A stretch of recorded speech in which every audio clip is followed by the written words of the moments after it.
समझ नहीं आ रहा अपने सैलरी इंक्रीमेंट का क्या करूं। बेटा इतना क्या सोच रहा है? अपने म्यूचुअल फंड्स के एसआईपी का टॉप अप करा ले। This is the right time. क्या? समझ में नहीं आया। बेटा इतना क्या सोच रहा है? अपने म्यूचुअल फंड्स का एसआईपी टॉपअप करा ले। This is the right time. अब समझा।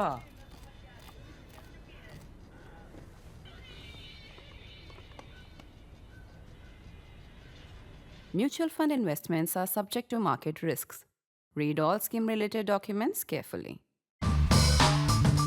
The whole country is agog with the story of what happened at Delhi High Court Judge Yashwant Varma's place on the night of 14th and 15th March, just about 10 days back. Now we know the bare details. I will come to that, and then there is a question of why, how, and most importantly, what next. So first of all, 5 basic questions arise from this, and to answer these and to take us also into the intricacies of the law, because charging a judge with corruption is not as easy as charging any civil servant, right? Or removing a judge is not the same as even firing a civil servant, where all said and done you can say there is Article 311. You can say so and so has lost the confidence or pleasure of the president, can be removed through a procedure. For judges it's more complicated. So Bhadra Sinha, who's our editor for Judicial Affairs, she will help explain all that. So first of all, 5 questions, simple questions that arise from what has happened. And I am listing these. You might think these are very simple questions. Why am I being so naive? That's because there is so much smoke and so much fog and so much muck flowing in the air. And not to talk of these hundreds of unfortunate memes. I say unfortunate because if the judge is innocent, they are very unfair to him because they judge him guilty right away and pour scorn over him. And it's also hurtful for the family.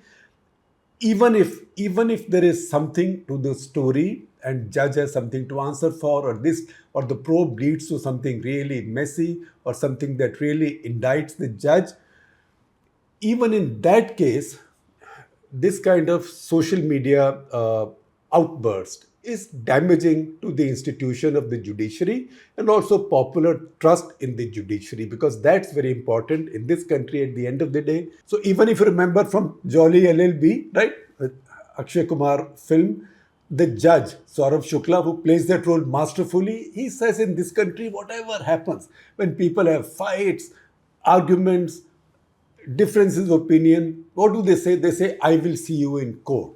That's because people trust the courts. And now what has happened has brought a big question mark over the credibility of the judicial system. That's why it's so important. So given all the confusion, facts will be depending on who you meet. Somebody will say 50 crores were found. Somebody will say 15 crores were found. Somebody would say nothing was found, right? So let me first frame the 5 questions, 5 basic questions. Number 1, who informed the authorities? Number 2, who reached the site first? Number 3, one of the documents loaded on the Supreme Court site in Hindi of a report on the incident says that this particular room which caught fire was locked. If it was locked, was the lock broken? And if so, by whom? Number 4, was half-burnt cash really found? Was it in the debris? And number 5, did the police make any entry in the Tughlaq Road police station after the police control room reported the fire? These are the 5 basic facts with which we begin. So Bhadra, you have a story on that. We'll share that story. But just give me a one-line answer for each one. First of all, who informed the authorities? So there is a dispute over this. Dispute in the sense, according to the Chief Justice of Delhi High Court, Justice Upadhyay, the information was first sent to the PCR. And the call was made by Justice Yashwant Varma's private secretary, who was informed about the fire by one of the servants working in the house. However, in his response to an explanation sought by Justice Upadhyay, Justice Yashwant Varma says that my daughter as well as my private secretary informed the fire department as well as the police. Now, interestingly, a note written in Hindi, which is also uploaded on the Supreme Court website, which has been prepared by the fire department, that also very specifically says that the fire department did not receive any separate call, but the call was transmitted to them through the PCR call. So it was PCR was informed, maybe Yes. 100 or whatever, and this was transmitted to them. Yes. Okay, yes. that's the first question. Second question: who reached the site first? Now, that is a question for which we are still looking for answers, because we do not know, because there is no, official police record which can tell us whether the police team This reached is the spot. incredible. In this country, police records everything. Yes, Right? If yes. you get a 1,000 rupee challan for jumping a light, you will be confronted Yes. with a screenshot. Yes. So, but in this particular case, we are strictly going by the documents that are available in Right. public domain. So, none of the documents that have been uploaded on the Supreme Court website disclose who or which team reached the site first, whether it was the police team or whether the fire service department. So how this feeds into the meme business is that, meme business says, why would anybody admit to having reached there first? Because whoever reached there first Becomes a will be victim. accused of having taken away the money. Yes, Right? possible. Although I can tell you 10, 15 crores is a lot of money. I'll give you an idea as we go along. So there's a controversy about that also, who reached there first. And Yes. nobody is putting his hand up to say, I got No. there first. No. How funny is this? Yeah. Usually people want to take credit first of all. Yeah. Because I think reaching there first requires, certain procedures to be followed. So whether those procedures were followed in this case or not is also a very big question mark as far as the police is concerned. Third question. One of the documents loaded on the Supreme Court website says that the room was locked. If locked, was it broken? And if so, by whom? Because I also read from the family sources that the room was never locked. Right. It was only bolted, and even the guards who had the adjoining room, they had access to it. Right. So this is an issue on which there is dispute, because going by the police commissioner's conversation, which is recorded, which has been quoted by Chief Justice Upadhyay in his report given to the Chief Justice of India, Sanjeev Khanna, that room was locked, always kept locked. And another report which is prepared in Hindi and uploaded on the Supreme Court website as part of the documents made public in connection with this case, that note also makes a note of the fact that this room was always locked.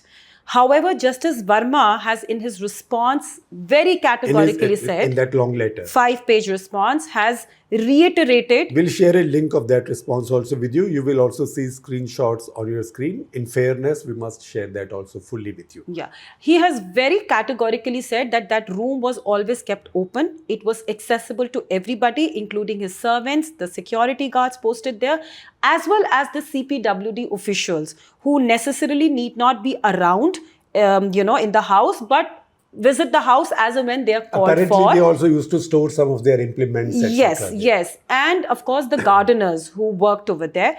Apart from that, there was unusable household articles that were stored over there. So what he is saying is that, it was not a place where I was keeping my personal belongings, something that needed to be kept in a locked room. However, it was open to everyone and anybody could access that place at any point of time. Yes. Yeah. So, And so importantly, so if the police team or the fire department team reached there, did they unlock the door or not? That is something, because this information... unlocking a door also is a legal process. Yes. Because it's a crime scene. That's right. Or, or it has not been recorded anywhere. Right. Again, I'm saying, going by the documents that are available in the public domain, we do not know. But isn't it strange that so far neither the police nor the fire department have said that they broke open So the lock? interestingly, Justice Upadhyay's Justice report Upadhyay is the Delhi High Court Chief Justice. Delhi High Court CJ. Yeah. And the report which he submitted to the CJI, in that he has spoken about his conversation with the police commissioner, but the part of that conversation is redacted. So we do not know the exact contents of the conversation. That is why there is a mystery around this particular question, whether the door was unlocked or locked, or whether it was broken, or how did the team enter the And room. you know what? It's an exchange between the Chief Justice of Delhi High Court and Chief Justice of India. A part of it is redacted. obviously we would not dare it. We should not speculate on it. No, I just want to correct you here. This conversation, which is redacted, is not between the Chief Justice of Delhi High Court and Chief Justice of India, but conversation between the Police Commissioner and the Delhi High Court Chief Justice. That portion is redacted. So in the letter that Delhi High Court, for clarity. Yeah. The report. I stand corrected. But for clarity of our viewers, in the report that Delhi High Court Chief Justice Devendra Upadhyay has sent to Chief Justice of India Sanjeev Khanna, Yes. he has recounted a conversation that he had with the Delhi Police Commissioner. Yes. Parts of which have been Redacted. That's right. So That's that is what is redacted. I think that makes it very, very clear. Thank you, Bhadra. Question number 4. Were half-burnt currency notes found? Was it in the debris? So again, a question on that. Why? For the simple reason that as per the photograph and the video that has been uploaded on the Supreme Court By the High website Court, Supreme Court. by the Supreme Court, you can see half-burnt currency lying on the floor. And, although Chief Justice Upadhyay has in his report, interestingly, in his report, he has nowhere mentioned the word half-burnt currency found, or nowhere has he written that. That is the Delhi High Court Chief Justice. Yes, that is the Delhi High Court Chief Justice. But the photograph and the videos show it, right? In response, Justice Varma is denying that there was any cash kept in the storeroom and that there was any cash or half-burnt cash in the debris which was there pursuant to the fire that took place. So since there is a dispute over this, since Justice Varma is questioning the authenticity of the video, in a way, and also claiming that this is part of a conspiracy to implicate him, there is a big question mark on whether there was half-burnt currency in the store. But don't I hear the fire department saying there were 4 or 5 gunny sacks? Yes. Now, interestingly, the note. So there are actually, just for our viewers, I would like to say that as part of the documents that have been uploaded, there are 2 notes, Hindi written notes. So one of them has definitely been prepared by the fire department. It is in this note where a record has been made that after the fire was controlled, 4 to 5 half-burnt sacks containing Indian currency were found. So this is very clearly mentioned in Hindi in this report. Where the hell are those sacks? Yes, so now that is the question, where are those sacks? Because again, according to a conversation between the Police Commissioner and Chief Justice Upadhyay, who's the Chief Justice of Delhi High Court, this conversation happened on the 16th of March, which is like 2 days or 1.5 days after the incident that happened. In this conversation, Police Commissioner told Justice Upadhyay that the debris has been removed from the site, and it was removed on 15th March morning, which means within hours of the incident of fire, the fire incident that took place over there. Could it be that the redacted parts are about the contents of this debris? Yes, quite possible. We are not speculating, but Yes. this is an educated discussion point, let me say, Yeah. not even an educated guess. Now, question number 5. Did the police make an entry in the Tughlaq Road police station after the PCR call? No, so this is again a question for which we are still looking for an answer. So normally what happens is whenever a PCR call is made, the first thing which the PCR does as per the procedure is they immediately inform the local police station about any incident or about any crime. And subsequently, after receiving the information, the police team usually leaves the police station to be at the crime spot. So as per the rules, they are supposed to make an entry about the call, about where they're going. It's like a diary entry which they're supposed to make. And after coming back from the spot also, they have to make a diary entry about what happened at the spot. Now, this is called a DD entry, which plays a very significant role in any criminal trial.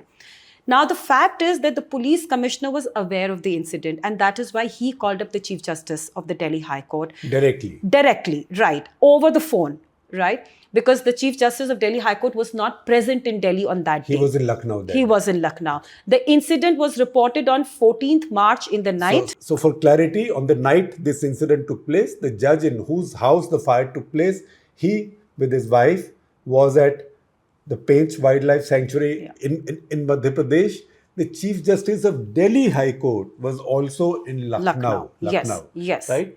So both were not in town. So go ahead. Yeah. So since we all know that the police commissioner was the one who informed the Chief Justice of Delhi High Court about the incident, so we are assuming, in fact, it indicates the fact that the police were aware of it, which means that a police team must have been at the spot or the site. Now, whether an entry has been made in the Tughlaq Road police station about this visit or not is not clear.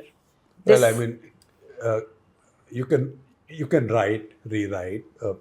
Our police stations can be creative as well. Yeah. That said, between the incident being reported to the police and the Chief Justice of Delhi being informed was a long gap. Yes, it was.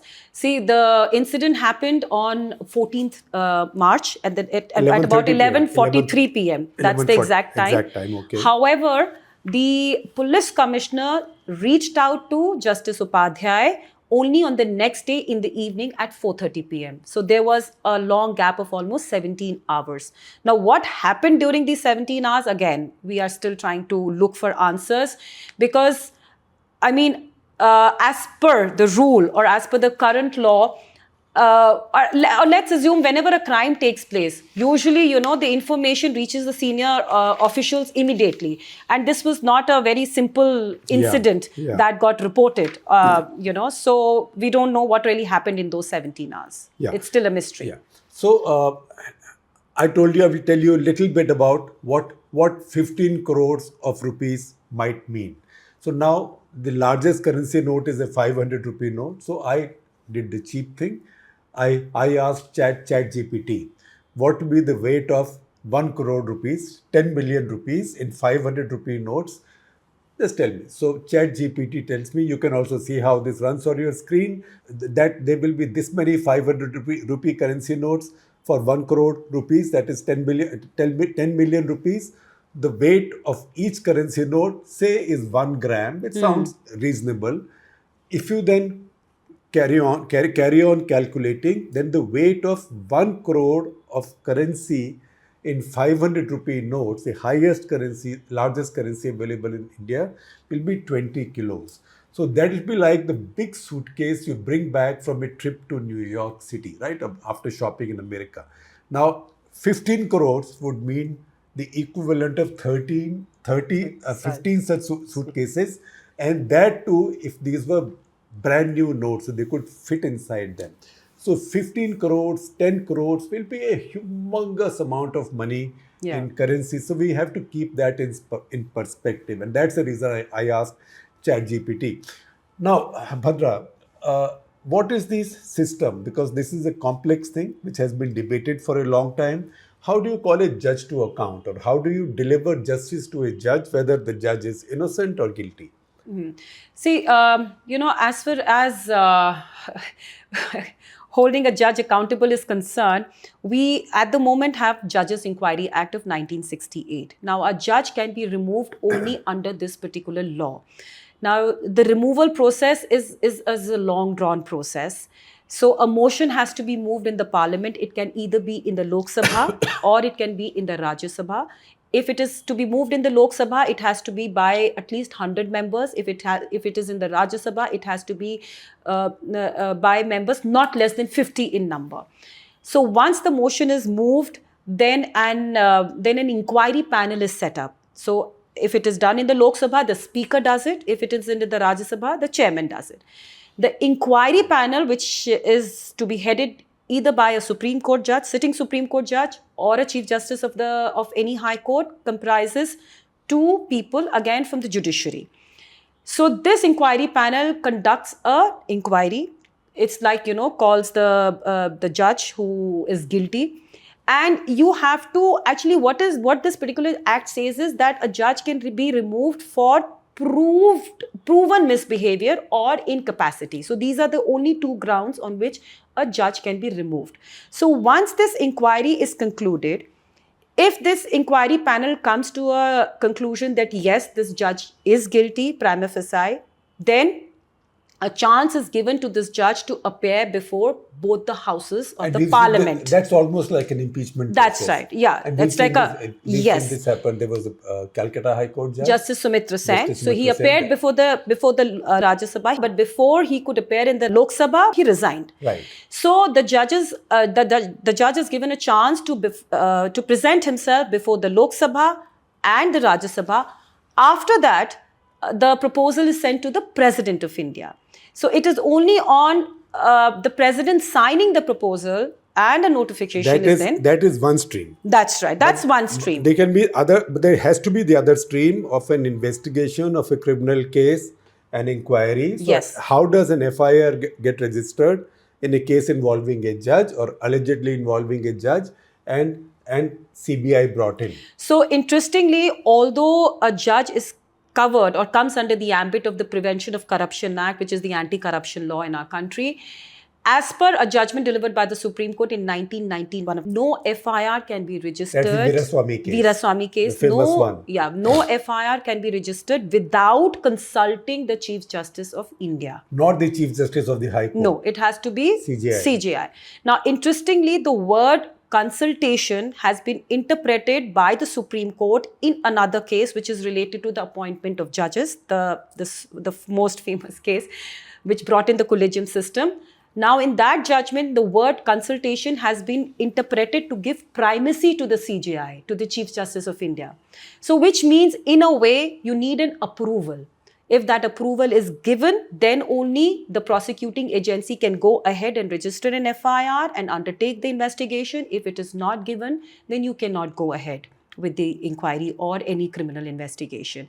So I think that brings us to a very big and an important question in connection with this case, which is that was the so-called alleged crime scene actually preserved or not? Even assuming that you have to take permission of the Chief Justice of India, if you see that an unaccounted money has been discovered in a half-burnt condition, if the police felt that this is indeed a crime, then they should have at least preserved that area, preserved that crime scene, because they could have approached the Chief Justice of India as per the procedure, sought his approval, and then gone ahead with the investigation. Because there are fancy stories that everybody stole money, all the Yes. cops and fire people, but it still takes a lot of doing to steal crores of rupees in 500 rupee notes, right? Yes. It's not so easy. That's right. So this is the existing procedure. So until the approval is not given, no criminal investigation can be undertaken. So what will the CGI do now? CGI will wait for this inquiry by these 3 High Court judges. Yes. So now, interestingly, this inquiry panel which has been set up by the CGI is a part of a self-evolved mechanism by the judiciary. This was started in 1999. And under this mechanism, the CGI sets up a. And who are these 3 judges? So we have the first. The panel is headed by the Chief Justice of Punjab and Haryana High Court. Then the member of this panel is the Chief Justice of Himachal Pradesh High Court and a sitting judge of the Karnataka High Court. So they will follow none of them from Delhi High Court. No, none of them from Delhi High Court, because Justice Varma is from Delhi. So I think that is one of the reasons why. To give it some distance, yes. That's right. So this inquiry will follow a 7-step mechanism, which was actually introduced in, I think, 2014 by a bench led by Justice J.S. Shekhar. So it is quite similar to the in-house inquiry proceeding only. So once this inquiry panel submits its report to the CGI, whichever way, then the CGI will take a further course of action. Now, if this inquiry panel finds Justice Varma guilty, the CGI at best... Or if it finds sufficient room for suspicion. That's right. Sufficient room for suspicion. Let's put it like that. Because guilt right now can't be established so easily. Yes. So the CGI Khanna can ask Justice Varma to resign from the post, or can transfer him, which has already happened. He has been transferred, repatriated back to his parent High Court, Allahabad. In case Justice Varma refuses to resign, then CGI Khanna can recommend or forward a recommendation to the government of India to remove him. It is after that recommendation that the entire procedure laid out under the Judges Inquiry Act, which I have just explained, will kick in. And then another round of inquiry will begin. And meanwhile, then, if the CGI permits, an FIR and the Prevention of Corruption Act can be case undertaken. can go on. Can be undertaken. But hasn't really happened very It many hasn't times in happened. India. That's right. So at best, what the CGI can now do is, till the time the inquiry is pending, he can only withdraw judicial work, which has already been done From this judge. from this judge. Yes, it was done. Till the time he was in the Delhi High Court. Now, since he has been repatriated, because a formal order was, released today by the Supreme Court Collegium, the resolution was uploaded, informing the public about the decision taken by the Supreme Court Collegium to repatriate him. So now, when he goes back to Allahabad High Court, there the Chief Justice of Allahabad High Court will issue another notification saying judicial work has been withdrawn from him.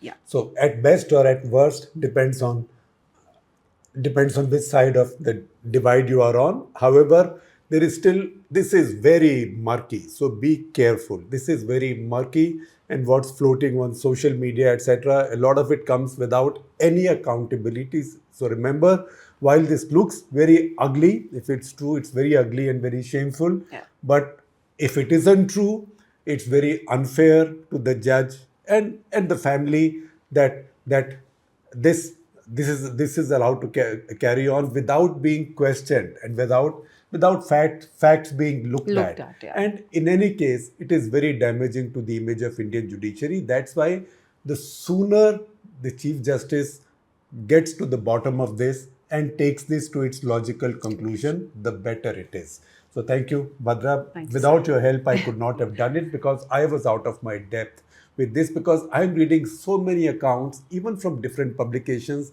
And if you look at TV discussions, you know, that is not a forum that gives you any clarity at all. So Bhadra, double thanks for doing this.